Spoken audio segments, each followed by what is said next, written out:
Good morning, students. After the complete chapter 3rd, recording of transaction part 1st, now in today's class, we are going to discuss about chapter number 4, recording of transaction 2nd. But उससे पहले बड़े clear condition हमें ये करनी है कि recording of transaction first में क्या था एंड रिकॉर्डिंग ऑफ ट्रांजैक्शन में सेकंड में क्या होगा। एक सिंपल चीज है, रिकॉर्डिंग ऑफ ट्रांजैक्शन फर्स्ट में हमने जनरल एंट्रीज करी, देन उसके बाद में हमने उसको क्लासिफाइड करा इन अ लेजर पोस्टेड। बट उसके आगे का जो अपने पास प्रोसेस है वो हम रिकॉर्डिंग ऑफ ट्रांजैक्शन में एक नए चैप्टर में है। रिकॉर्डिंग अपने पास अकाउंटिंग प्रोसेसिंग है, बट हमने इसको एक नए चैप्टर में जो है स्पेसिफिक कर दिया, शो कर दिया, रिकॉर्डिंग ऑफ ट्रांजैक्शन सेकंड। तो थोड़ी मैं आपको भी थ्योरीज बता रहा हूँ उसकी, जो बुक में आपको दे रखी है। फिर हम उसके बाद में इसको किस किस तरह से रिकॉर्डिंग ऑफ ट्रांजैक्शन सेकंड में कौन कौन से बुक्स आप इंप्लीमेंट करेंगे, कौन कौन से बुक्स आपको यूज करनी है, इसको हम प्रैक्टिकल फॉर्म में देंगे। बट आज हम थोड़ा सा डिस्कस कर रहे हैं चैप्टर को इन अ थ्योरिकल फॉर्म में, recording of transaction second. In chapter 3 you learn that all the business transactions are first recorded in a journal and then they are posted into a ledger account। ये clear condition है कि हमने third chapter में general entries करी, काफी videos भी बने उसके हमारे, कि फर्स्ट हमने जनरल एंट्रीज करी, आइडेंटिफाई करा ट्रांजैक्शन को, उसके बाद हमने रिकॉर्डिंग करी, हर तरह के ट्रांजैक्शन हमने रिकॉर्ड करे, देन उसके बाद हम उसकी लेजर पोस्टिंग कर रहे हैं, उसको एक क्लासिफाइड पार्ट में लेके जाते हैं जिसको हम लेजर पोस्टिंग बोल रहे हैं, जिसको हम एक सेपरेट बुक्स में शो करते हैं लेजर बुक के अंदर। ओके, ये हो गया। अब ये आगे कंडीशन क्या दे रहा है, a small business may be able to record all this transaction in one book only. एक छोटा बिजनेस अगर हमारा मेंटेन होता है तो हमें एक ही स्मॉल बुक मेंटेन करनी पड़ती है, एक ही बुक मेंटेन करनी पड़ती है, दैट इज द जर्नल। हम जर्नल एंट्रीज कर लेते हैं या मैक्सिमम लेजर पोस्टिंग आप कर लेंगे। But as the business expand, जब बिजनेस हमारा एक्सपेंड्स होता बढ़ता है, एक्सटेंशन हो जाता है, उस कंडीशन में and the number of transaction become large, जैसे बिजनेस एक्सटेंड हुआ, एक नेचुरली बात है सर अब ट्रांजैक्शंस भी ज्यादा होने लग जाएंगे, ज्यादा चलेंगे, the number of transaction become large, it may become cumbersome to journalize each transaction. इसलिए हम क्या करते हैं, अब ज्यादा बुक्स मेंटेन करना स्टार्ट करते हैं, सब डिवीजन कर देंगे हमारे सारे बिजनेस ट्रांजैक्शन का। For quick efficient and accurate record of business transaction, journal is subdivided into special journals। हमने अगर अपनी जर्नल को सब डिवाइड कर दिया है अलग अलग पार्ट में, एक एक्यूरेसी के लिए, एफिशिएंसी के लिए, ठीक है ना, और एक क्विक रिजल्ट लेने के लिए हम इसको डिवाइड करके चल रहे हैं। Okay, many of the business transaction are repetitive in nature, they can be easily recorded in special journals, each meant for the recording all the business transaction in a similar nature। जैसे एक normal condition है, जैसे हम all the cash transactions, मैं इसका example आपको बता दूं कि सिमिलर ट्रांजैक्शंस कौन से हो गए बिजनेस के। कैश ट्रांजैक्शन, गुड्स आपने कैश में परचेज करा, purchases account debit to cash account. अब आपने चाहे मोहन से परचेज करा हो, चाहे रमेश से परचेज करा हो, चाहे सतीश से, एक सिमिलर ट्रांजैक्शन हो गए, sir it is a cash transaction, purchases account debit to cash. ऐसे फॉर एग्जांपल हमने कोई गुड्स सोल्ड करा है, कैश भी आप पे, तो cash account debit to sales, चाहे कस्टमर नेम रमेश रहा हो, चाहे सुरेश रहा हो, चाहे सतीश रहा हो। ओके, तो कहने का मतलब क्या हो गया, एक सिमिलर ट्रांजैक्शन आप रिकॉर्ड कर रहे हैं, लेकिन हम उसको सब डिवाइड तो करेंगे। तो जनरली यहाँ पे सब डिवाइड का मतलब क्या हुआ, आपने अलग अलग एक स्पेसिफिक, जिनको हम बोलेंगे सब्सिडियरी बुक्स, आप मेंटेन करके चलेंगे। उन सब्सिडियरी बुक्स को हम किस तरह से मेंटेन करते हैं, ये रिकॉर्डिंग ऑफ ट्रांजैक्शन सेकंड में आपको बताया जाएगा। ओके, तो यहाँ पे कंडीशन क्या होगी हमारे पास में, for example all the cash transaction may be recorded in a one book, all credit sales transaction in another book, all credit purchase transaction is recorded in another book and so on। वही बोल रहे हैं कि sir हमने अब क्या करा कि जितने भी कैश ट्रांजैक्शन है उसको क्विक एक्यूरेसी के लिए हमने एक अलग स्पेसिफाइड बुक में शो कर दिया, जिसको हम बोलेंगे कैश बुक। जितने भी क्रेडिट परचेज ट्रांजैक्शंस हैं हमने, तो यहाँ पे कंडीशन ये ध्यान रखना बेटा, जनरल एंट्री आपने बना ली, ओके, जनरल एंट्रीज के बाद में आप लेजर पोस्टिंग कर रहे हैं, ओके, लेकिन हम इसकी स्पेसिफिक बुक भी मेंटेन कर रहे हैं, अलग अलग डिपार्टमेंट हम बना लेते हैं। Cash transaction recorded in a specific book that is known as a cash book. All credit purchase transactions will be shown in a specific book that is known as purchase book. All the credit sales should be recorded in a specific book that is known as a sales book. Goods हमने purchase करा, किसी reason हम return कर रहे हैं, आपने उसको purchase return book में स्पेसिफिक तरीके से शो कर दिया. हमने गुड्स सोल्ड किया था अपने कस्टमर को कैश ब्याह पे, क्रेडिट ब्याह पे, और वो रिटर्न करके वापस हमारे पास में दे रहा है कि आपको नहीं सर ये अकॉर्डिंग टू सैंपल नहीं है, डिफेक्टिव आ गया, हम उसको जब शो कर रहे हैं तो सेल्स बुक. तो यहाँ पे कंडीशन यही है कि हमने अपने अब जितने भी जर्नल थे उनको सब डिवाइड कर दिया. सब जर्नल बुक्स हम मेंटेन करके चलेंगे. वैसे तो ज्यादा होती है, लेकिन हमारे अकॉर्डिंग टू सिलेबस 11th के सिलेबस के अकॉर्डिंग हमें मेनली ये जो बताई जाती है वो 5 या 6 तरीके की चलती है. ऐसे होने में तो और भी होती है, बट हम उसको क्लासिफाई करें जैसे मैं आगे बोल दिया. In this chapter we will discuss the following special purpose books. Number 1, सबसे पहली बुक जो हम शो करेंगे cash book, okay. Number 2 purchase book. Number 3 sales book. Number 4 purchase return book और रिटर्न आउटपुट बुक या return output journal. Number 5 sales return book और adjustment entry, rectify entry के हम नंबर 6 करके चलेंगे journal proper.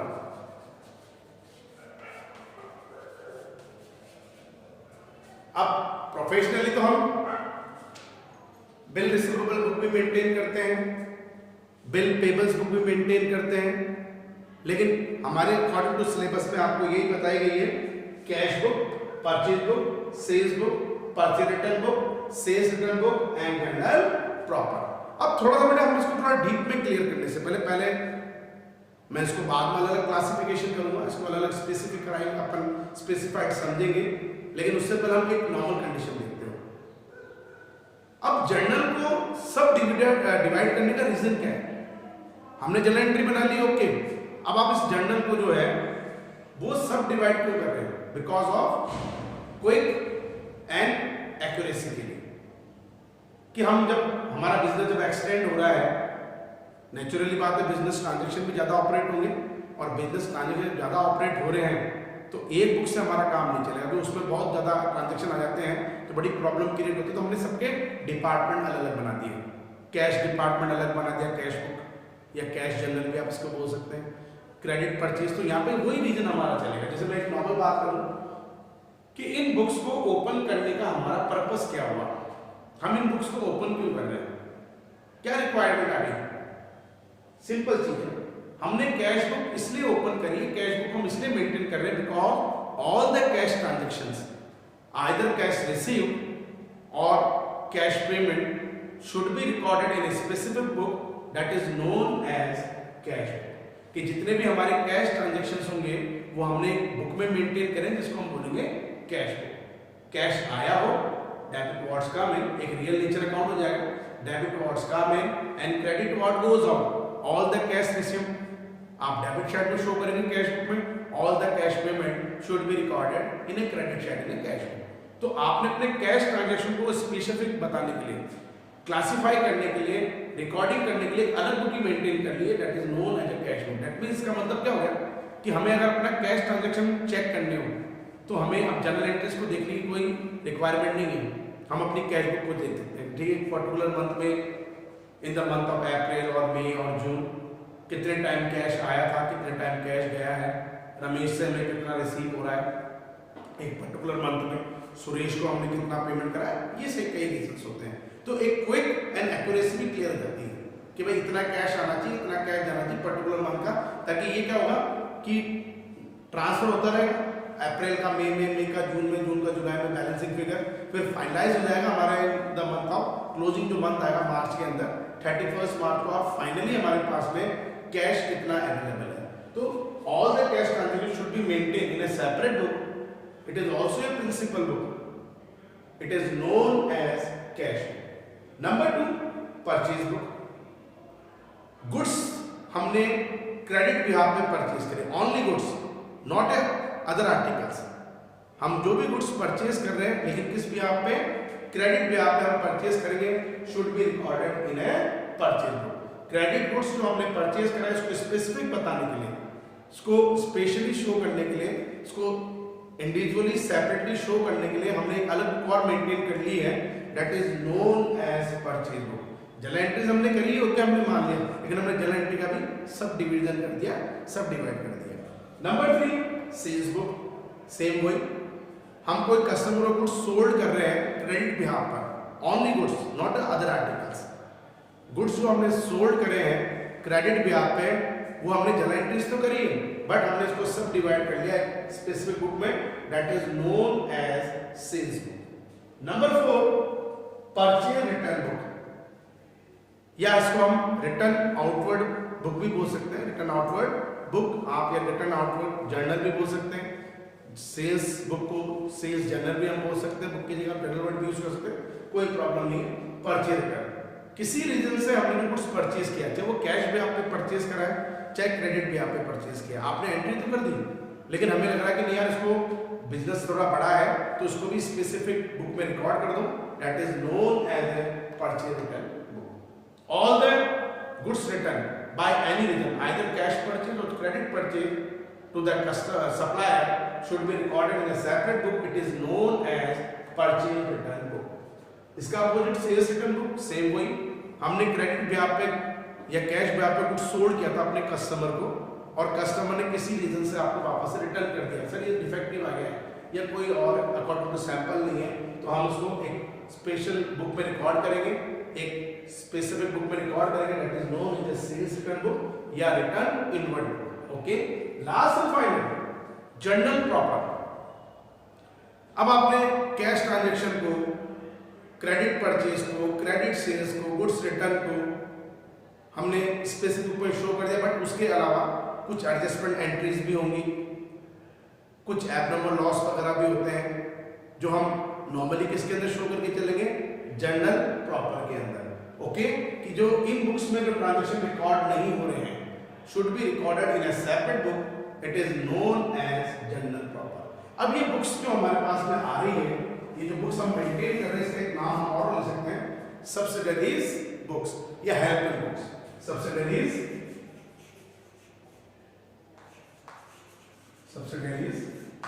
Books, it is also known as subsidiaries books, okay, और helping books. तो एक नॉर्मल कंडीशन है कि आप अपने बिजनेस ट्रांजैक्शन को जनरल एंट्री और लेजर पोस्टिंग करने के बाद में सब डिवाइड कर दिया है, सब डिवीजन कर दिया है, कैश बुक में, परचेज बुक में, सेल्स बुक में, परचेज रिटर्न बुक में, सेल्स रिटर्न में एंड जनरल प्रॉपर में, ताकि थोड़ी एक्यूरेसी और जल्दी हमारी कैलकुलेशंस बन जाती है। ठीक है, लेकिन अब आज जो हम डिस्कस करेंगे थ्योरिकल फॉर्म में, वो पहली बुक को डिस्कस करेंगे, जो सबसे इंपॉर्टेंट बुक होती है, that is known as cash book. Okay, जो हमारा पहला पॉइंट है वो किस बुक का बनेगा, कैश बुक का। What is the meaning by cash book और ये कितने तरीके की होती है, ये आपको क्लियर करना है। हम बुक्स के अकॉर्डिंग ही चल रहे हैं, हमारी जो बुक्स में दे रखे हैं उसके अकॉर्डिंग हम चले। Number 1, cash book. सबसे पहले बेटा इसकी नॉर्मल डेफिनेशन जो हमने क्लियर कर रखी है, all the cash transaction in a particular month should be recorded in a specific book और in a separate book, it is known as a cash book. ये हेल्पिंग बुक भी है, subsidiary books भी है, as well as principal book भी है। देखिए major book होती है हमारे लिए, वो हम लेके चले। अब बुक के अकॉर्डिंग मैं डेफिनेशन बोलता हूँ उसकी। Cash book a book, cash book is a book in which all transaction relating to cash received and cash payment are recorded. It starts with the cash or bank balance at the beginning of the period. Generally it is made on monthly basis. जो मैंने clear कर दिया है, आप cash book को monthly basis पे अप्रैल कि cash book आपने अलग मेंटेन करी। In the month of April जो भी आपका बैलेंसिंग निकलेगा वो नेक्स्ट मंथ में हम ट्रांसफर कर लेंगे, अप्रैल का मई का जून में, मंथली बेसिस पे मेंटेन करते करते करते जब आपका last month of financial year आएगा, इट इज मार्च और दिसंबर, आपको फाइनली पता लग जाएगा कि from April to March, from January to December हमने कितने कैश ट्रांजेक्शन मेंटेन किए थे और उसका फाइनल फिगर कितना आ गया है।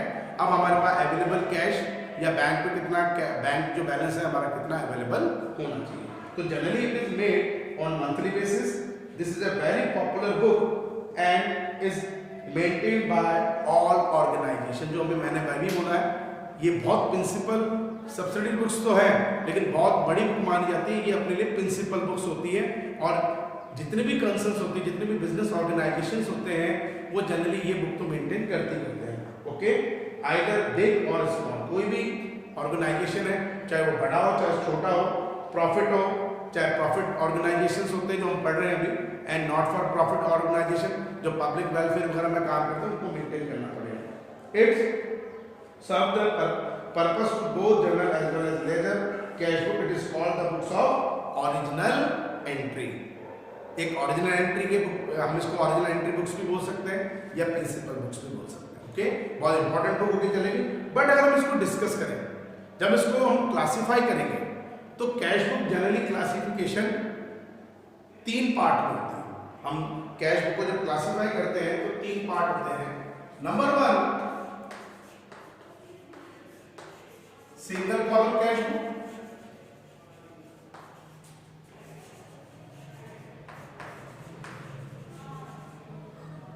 Number 2 double column cash book और 2 column cash book,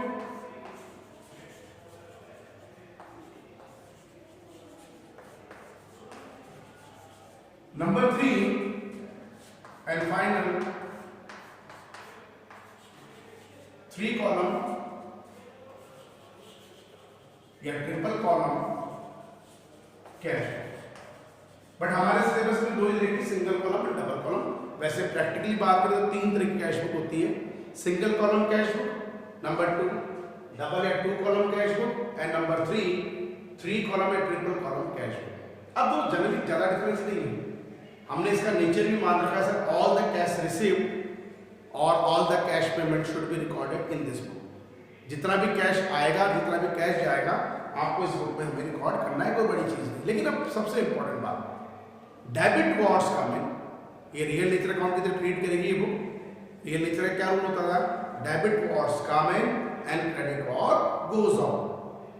that means debit side is a received side, जितना भी कैश आपके पास आ रहा है एक ड्यूरिंग द मंथ, हम मंथली बेसिस पे इसको ऑपरेट कर रहे हैं, चाहे सिंगल कॉलम हो चाहे डबल कॉलम हो चाहे 3 कॉलम हो, it is maintain on monthly basis. आप इसको मंथली बेसिस पे ऑपरेट करेंगे तो all the receives are debit, all the payment are credit in single column cash book और 2 कॉलम कैश बुक और 3 कॉलम कैश बुक। लेकिन यहाँ पे कॉलम के बेस पे हम इसको अलग अलग बुक में क्लासिफिकेशन करते हैं। सिंगल कॉलम कैश बुक में जनरली हमें अमाउंट का एक कॉलम ही करना है, डेबिट साइड में भी हमको अमाउंट का एक कॉलम करना है और क्रेडिट साइड में भी अमाउंट का एक कॉलम करना है, जिसको हम बोलते हैं सिंगल कॉलम, और वो कॉलम होगा ओनली कैश कॉलम। हम एक प्रैक्टिकल बात करें, आजकल वैसे भी नेट बैंकिंग वाला टाइम चल रहा है, तो generally single column cash book हमारे पास में ऑर्गेनाइजेशन जो मेंटेन नहीं करती, कैश बुक मेंटेन जरूर करती है बट सिंगल कॉलम इसलिए नहीं करेगी क्योंकि उनके बैंकिंग ट्रांजेक्शन कहाँ जाएंगे, फिर वो बैंकिंग ट्रांजेक्शन अलग थोड़ी बुक ओपन करेंगे, इसी कैश बुक में ऑपरेट करते हैं। तो single column cash book generally अब इतने अपने पास में प्रैक्टिकली नहीं चलती है, इतने ज़्यादा अपने पास में कंडीशन में नहीं है, बट हम एक क्लासिफिकेशन के बेस पे सम भी करेंगे इसके प्रैक्टिकली। तो सिंगल कॉलम कैश बुक है only cash column in a debit side as well as in credit side. But जो डबल कॉलम कैश बुक होती है, अपनी बुक में थोड़ा अलग तरीके से बता रहा है, मैं आपको थोड़ा डीप में बता रहा हूँ। 2 column cash book generally 2 column को रिप्रेजेंट करेगा, कैश विथ डिस्काउंट कॉलम। हम एक नॉर्मल बात मानते हैं बेटा, कैश में अमाउंट रिसीव करते हैं, कैश में अमाउंट पेमेंट करते हैं, तो कैश डिस्काउंट अलाउड भी होता है, कैश डिस्काउंट रिसीव्ड भी होता है, तो उसको भी आप रिकॉर्ड करेंगे और वो रिकॉर्डिंग होता है एक प्रॉपर कॉलम। जब आप कैश बुक मेंटेन करते हैं इसमें एक प्रॉपर कॉलम बनाएंगे, डेबिट साइड में भी डिस्काउंट कॉलम और क्रेडिट साइड में डिस्काउंट कॉलम। तो डबल कॉलम में 2 कॉलम कैश बुक में हमें डेबिट साइड और क्रेडिट साइड में दो कॉलम शो करने पड़ेंगे अमाउंट का। एक कॉलम हमारा कैश बुक का है डेबिट साइड में और एक कॉलम हमारा डिस्काउंट का है। ऐसे क्रेडिट में एक कॉलम कैश का भी है और एक डिस्काउंट का भी है। वो होता है 2 कॉलम में डबल कॉलम कैश बुक। लेकिन सबसे जो इंपॉर्टेंट बुक होती है 3 कॉलम कैश बुक और ट्रिपल कॉलम। लेकिन जो जनरली क्या होता है डिस्काउंट अलाउड है, डिस्काउंट रिसीव को हम जनरली लेजर पोस्टिंग में भी शो कर देते हैं, तो ऑर्गेनाइजेशन इस चीज को इग्नोर कर देती है और डबल कॉलम कैश बुक में वो ये मानेगी कि हमें कैश बैंक कॉलम रखना है, क्योंकि हमें बैंकिंग ट्रांजेक्शन तो ऑपरेट कर रहे हैं। तो वो बैंकिंग ट्रांजेक्शन भी आपने अपनी कैश बुक में ऑपरेट करा है, जो 2 कॉलम में जाएगी, एक कैश कॉलम में एक बैंक कॉलम में। तो मेन है 3 कॉलम कैश बुक, जिसमें हम 3 कॉलम अमाउंट के रखेंगे, कैश कॉलम, बैंक कॉलम और discount column. Cash column, bank column और डिस्काउंट कॉलम डेबिट साइड में भी, कैश बैंक एंड डिस्काउंट आपको क्रेडिट साइड में भी मेंटेन करने पड़ेंगे। बट हम एक नॉर्मल बात मानते हैं, डिस्काउंट फैक्टर को जैसे हम सिलेबस की बात करते हैं, अपनी बुक की बात करते हैं, वो इग्नोर करता है। तो हम ऐसी कंडीशन में 2 कॉलम कैश बुक के अंदर एक कॉलम कैश का भी शो कर देंगे और एक कॉलम बैंक का भी शो करके चलेंगे। तो जनरली ये 3 तरह की सबसे मेजर बुक होती है जो आपकी बहुत प्रैक्टिकली है, इंपॉर्टेंट बुक होगी cash book. Single column, double column, 3 column. लेकिन तीनों कैश बुक की एक ही थ्योरी होती है, real nature. Debit what's coming, all the receipts are debited and all the cash payment are credited। Okay, तो कल थोड़ा सा मैं इसको डिस्कस करके नेक्स्ट वीडियो में आपको बेटा इसको प्रैक्टिकल फॉर्म में हम इंप्लीमेंट करके चलेंगे कैश बुक को, क्योंकि परचेज बुक, सेल्स बुक बहुत इजी बुक्स होती है, बट कैश बुक में कैश विद बैंक कॉलम थोड़ा इंपॉर्टेंट पार्ट बनेगा। ओके, तो आज हमने रिकॉर्डिंग ऑफ ट्रांजेक्शन, आज के वीडियो में रिकॉर्डिंग ऑफ ट्रांजेक्शन सेकंड को एक थ्योरिकल बेसिस पे क्लियर कराया। आपने अपने जर्नल को सब डिवाइड कर दिया है। हमने जनरली 6 तरह की बुक्स मेंटेन करी है, cash book, purchase book, sales book, purchase return, cash return, purchase return book, sales return book and journal proper. But अब नेक्स्ट वीडियो में हम कैश बुक को क्लासिफाई करके प्रैक्टिकल फॉर्म में सिंगल कॉलम में और डबल कॉलम में आप कैसे उसको प्रैक्टिकली शो करेंगे, ये हमारे लिए इंपॉर्टेंट टॉपिक है। तो आज का वीडियो इतना ही है, लेकिन इंपॉर्टेंट टॉपिक है, थोड़ा आप लोग ध्यान देके चलेंगे। बट आज का वीडियो इतना ही। Thank you and have a nice day. Be safe at your home.